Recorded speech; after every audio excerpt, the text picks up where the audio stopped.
నమస్తే, నేను సిరి.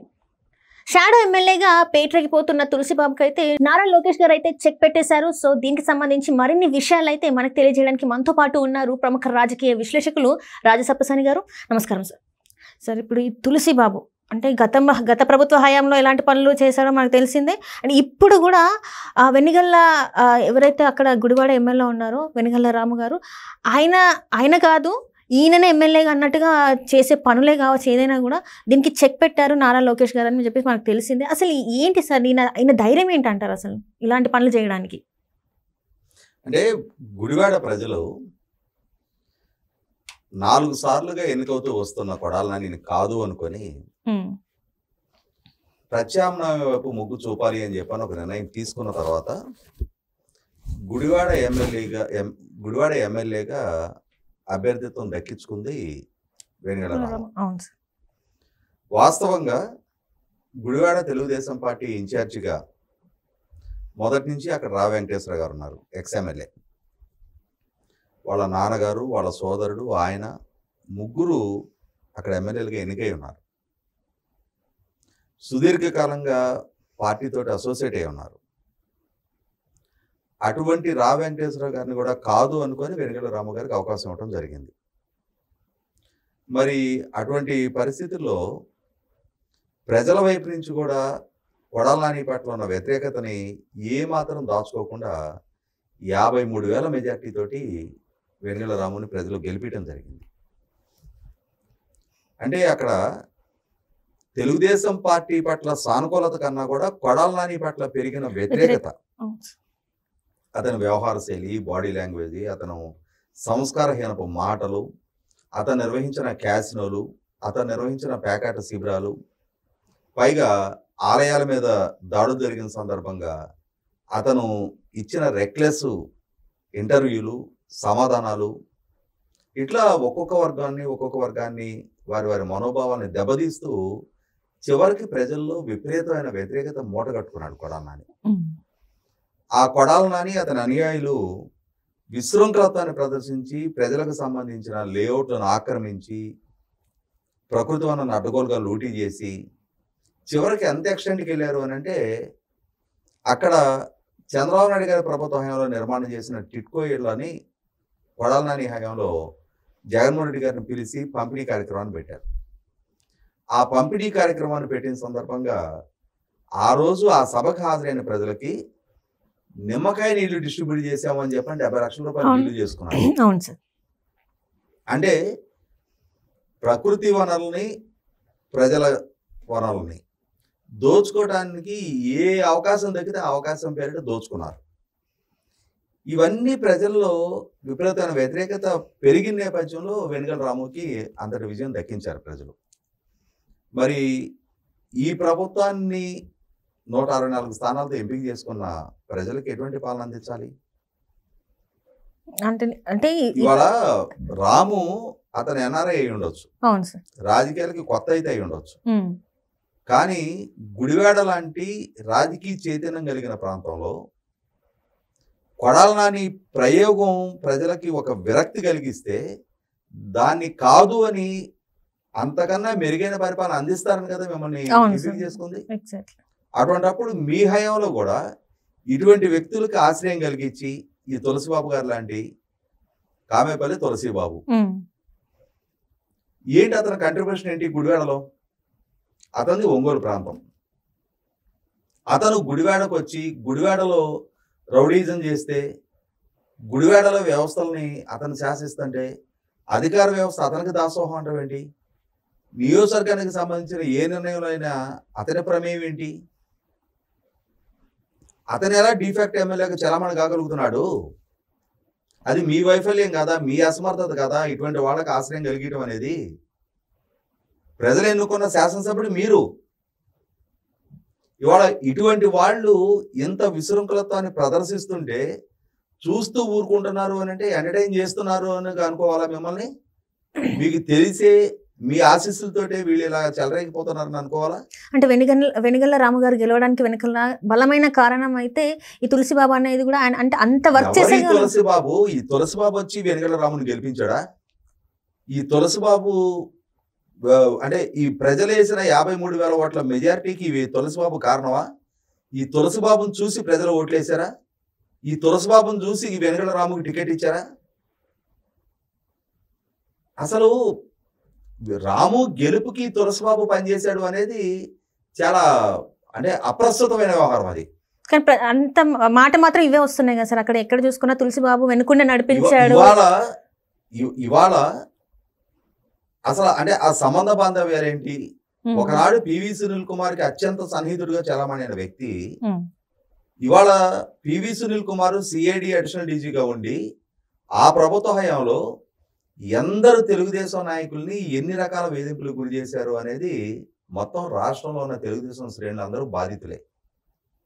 భావ ప్రకటన స్వేచ్ఛను అణిచివేసి జగన్మోహన్ రెడ్డి గారి కళలో ఆనందం చూడటం కోసం జగన్మోహన్ రెడ్డి గారి ప్రభుత్వాన్ని విమర్శించడమే నేరంగా ఘోరంగా భావించి ఆ పార్టీలో ప్రభుత్వంలో ఏదైనా ఒక తప్పు జరిగితే దాన్ని సోషల్ మీడియా వేదికగా ప్రభుత్వాన్ని ప్రశ్నిస్తేనే దాన్ని ఒక నేరంగా పరిగణించి ప్రజల మీద కేసులు నమోదు చేసి ఆ కేసులు కూడా సోషల్ మీడియాలో పోస్టులు లాంటి చిన్న చిన్న కేసులకి అర్ధరాత్రులు తలుపులు బద్దలు కొట్టి వాళ్ళని అరెస్ట్ చేసి కస్టడియల్ టార్చర్కు గురి చేసి భౌతికంగా హింసించి టెర్రరైజ్ చేశారు అని చెప్పని ఆరోపణలు ఎదుర్కొంటున్న పివి సునీల్ కుమార్ గారికి అత్యంత సన్నిహితుడు అని చెప్పని ఇతను నోటాడు.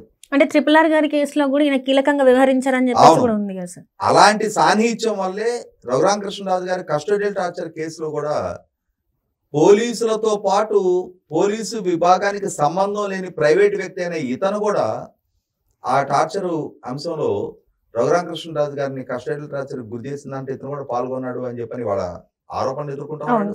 అరెస్ట్ అయ్యి జైల్లో ఉన్నాడు. అసలు ఎమ్మెల్యేలు ఎందుకు ఎంటర్టైన్ చేస్తా ఉన్నారు ఇటువంటి వాళ్ళని? ఇట్లా నేర చరిత్ర ఉన్న వాళ్ళని అసలు దగ్గర మీకు మీ వ్యాపార అవసరాలు రీత్యానో మీకు పూర్తి టైం నియోజకవర్గం మీద ఫోకస్ చేయలేకపోతుంటే గౌరవంగా తప్పుకోండి. మీరు ఆ పదవుల నుంచి సమర్థంగా పనిచేసే వాళ్ళని ఇంకొక నా ప్రజలు ఎన్నుకుంటారు. సరే, ఇది చాలా పెద్ద మాట కదా సార్. ఏ దేవుడు ఏడ్చాడు మిమ్మల్ని వచ్చి ఎమ్మెల్యేలుగా పోటీ చేయమని? మీరు సమర్థంగా ఫుల్ టైము ప్రజాసేవకు అంకితం కాలేనప్పుడు ఎందుకు ఎన్నికయ్యారు మీరు? అంటే ప్రజలు ఓటు వేసుకున్నారు, ఈసారైనా మా బతుకులు మారుతాయి అని చెప్పేసి. మీకు పూర్తి టైం కేటాయించగలిగే వెసులుబాటు లేకపోతే రాజకీయం పార్ట్ టైం వ్యవహారం కాదు. ఫుల్ టైము డెడికేటెడ్ గా పనిచేసే చిత్తశుద్ధి అంకిత భావం ఉంటేనే మీరు రాజకీయాల్లోకి రండి. మీకు మీరు ఇష్టపడి వచ్చారు. గుడివాడ ప్రజలందరూ అమెరికా దాకా వచ్చి మీకు బొట్టు పెట్టి మిమ్మల్ని ఇక్కడ దాకా స్వాగతించి తీసుకురాలా. మీకు మీరు ఇష్టపడి వచ్చారు. వచ్చినప్పుడు అదే అంకిత భావాన్ని ప్రదర్శించండి. కొడాలి నానితోటి విసిగి వేసారిన ప్రజలు మమ్మల్ని ఈ బాధల నుంచి గట్టెక్కించేది ఎవరా అని చెప్పని గుడివాడ ప్రజలు ఇటువంటి వాడిని ఎలా ఎన్నుకున్నారు అని చెప్పని 5 సంవత్సరాలు రాష్ట్రం మొత్తం కూడా ప్రశ్నించారు ప్రజలు. కొడాలి నాని వ్యవహార శైలి చూసి, అతని భాష, అతని బాడీ లాంగ్వేజ్ చూసిన తర్వాత ఇంతకంటే మంచాడు గుడివాడ ప్రజలకు దొరకలేదా, ఎందుకు ఇతన్ని ఎన్నుకున్నారు అని చెప్పని ప్రజలు పదే పదే ప్రశ్నిస్తూ వచ్చారు. అటువంటి నానిని ఓడించడానికి ఒక ఆప్షన్గా మీకు అవకాశం దక్కితే ప్రజలు వాళ్ళ విఘ్నత వాళ్ళు ప్రదర్శించి 53,000 మెజార్టీతో మిమ్మల్ని గెలిపిస్తే మీరు మళ్ళీ ఇటువంటి వాళ్ళందరినీ చేరదీస్తారా? ఇటువంటి వాళ్ళని చేరదీసి మీకు రాజకీయ నిర్వహణకి వీళ్ళు తప్పితే లేరా? నాకు చాలా తెలుసు. నేను ఇవాళ చెప్తున్నా, వెనిగళ్ల రాము నాకు 1988 నుంచి తెలుసు. గుంటూరు RVR ఇంజనీరింగ్ కాలేజీలో మా తమ్ముడికి జూనియర్. నాకు అప్పటి నుంచి తెలుసు. అతని మిత్ర బృందం అందరూ తెలుసు. చదువుకున్న వాళ్ళు ఉన్నారు, వెల్ ఎడ్యుకేటెడ్ మిత్ర బృందం ఉంది. చేదోడు వాదోడు వాళ్ళని పెట్టుకోండి, వాళ్ళతో నిర్వహింపజేసుకోండి మీ కార్యక్రమాలు. మీకు అన్ని సందర్భాల్లో ఇన్ని సంవత్సరాలుగా మీకు చేదోడు వాదోడుగా వాళ్ళు ఉన్నారు. ఈ ఎవరి తులసిబాబు ఎందుకు ఇటువంటి వాళ్ళని చేరదీస్తున్నారు? అంటే ఇవాళ పబ్లిక్ ఫోరంలో మాట్లాడుతున్నాం కాబట్టి రాము గారు అంటున్నాను, నాకన్నా చిన్నాడు. అండ్ ఇక్కడ ఒకటి అడగాలి సార్ మిమ్మల్ని, ఎందుకంటే ఇప్పుడు ఇలాంటి వాళ్ళు ఉంటేనే ప్రజలు వీళ్ళని చూసి ఓటేస్తున్నారా లేకపోతే మమ్మల్ని చూసి ఓటేస్తున్నారా అని చెప్పేసి ఎమ్మెల్యే క్యాండిడేట్ ఎవరైతే ఉంటున్నారో వాళ్ళు అసలు గ్రహించలేకపోతున్నారంటారా, లేకపోతే ఖచ్చితంగా ఇట్లాంటి ఒక వ్యక్తి పక్కన ఉండాలి? ఏంటి అంటే ఈ గెలుపు మా వల్లే దక్కింది అని చెప్పని ఏ ఎమ్మెల్యే ఫీల్ అయినా అది వాళ్ళ అమాయకత్వమే. ప్రజలు జగన్మోహన్ రెడ్డి వర్సెస్ చంద్రబాబు నాయుడు అనే కంపారిజన్లో ఎవరికి బీఫామ్ దక్కితే వాళ్ళని వేల మెజార్టీతో గెలిపించుకున్నారు. 5 సంవత్సరాల జగన్మోహన్ రెడ్డి పరిపాలన సృష్టించిన విధ్వంసంతో ఎప్పుడు అవకాశం దక్కుతుందా, ఎప్పుడు ఈ పీడ నుంచి మాకు విముక్తి దొరుకుతుందా అని చెప్పని ఎదురు చూసి ఆ అవకాశం దక్కిన తర్వాత బారులు నిలబడి ఓట్లేసి గెలిపించుకున్నారు. ఎవరికి బీఫామ్ దక్కితే వాళ్ళకి విజయం దక్కింది. ఇవాళ 175 స్థానాల్లో 11 స్థానాలు మాత్రమే వైసీపీకి దక్కాయి అని అంటే ఎంత ఘోర శిక్షకు వైసీపీ గురైంది. అక్కడ ఏ విధానాలతోటి, ఏ పాలనతోటి, ఏ నాయకుల వ్యవహార శైలితోటి ప్రజల్లో అంతటి అంతస్ట్ బిగినైంది. దాన్ని ఓటముగా భావించడానికి ఆస్కారం లేదు వైసీపీకి. ప్రజలు వేసిన శిక్ష, అంతటి శిక్షకు వాళ్ళు గురయ్యారు అని అంటే కారణం ఏంటి?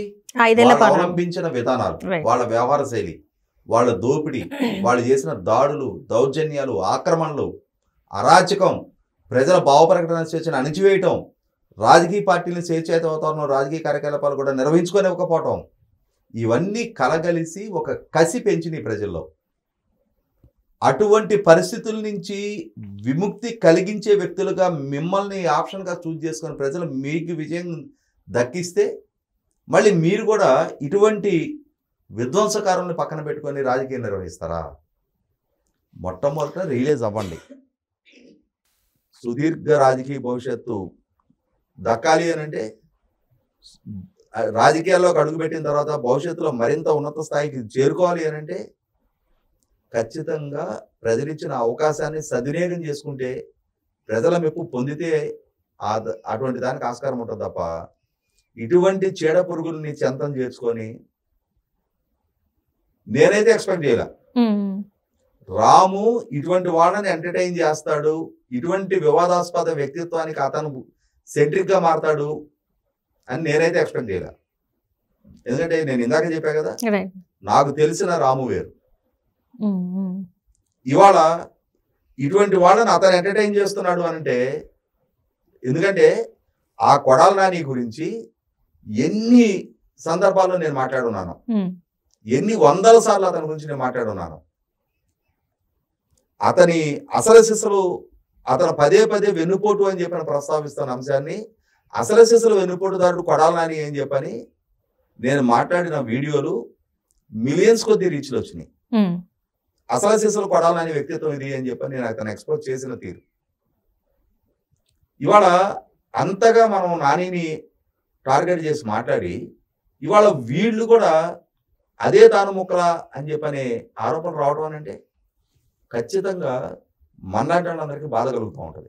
అంటే రేపటి రోజున మళ్ళీ ఎలక్షన్స్ అప్పుడు మళ్ళీ వాళ్ళు ప్రజలు ఖచ్చితంగా మారే ఛాన్సెస్ ఉన్నాయి కదా సార్. అంటే అందువల్ల ఇప్పటికైనా రిలీజ్ రాము, ఇటువంటి వాళ్ళని దూరం పెట్టుకో.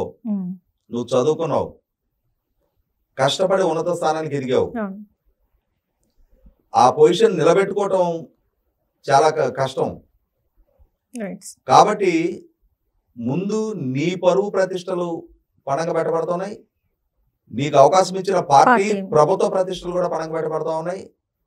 కాబట్టి దాన్ని చక్కదిద్దుకోవాల్సిన బాధ్యత నీదే. Right right thank you so much sir.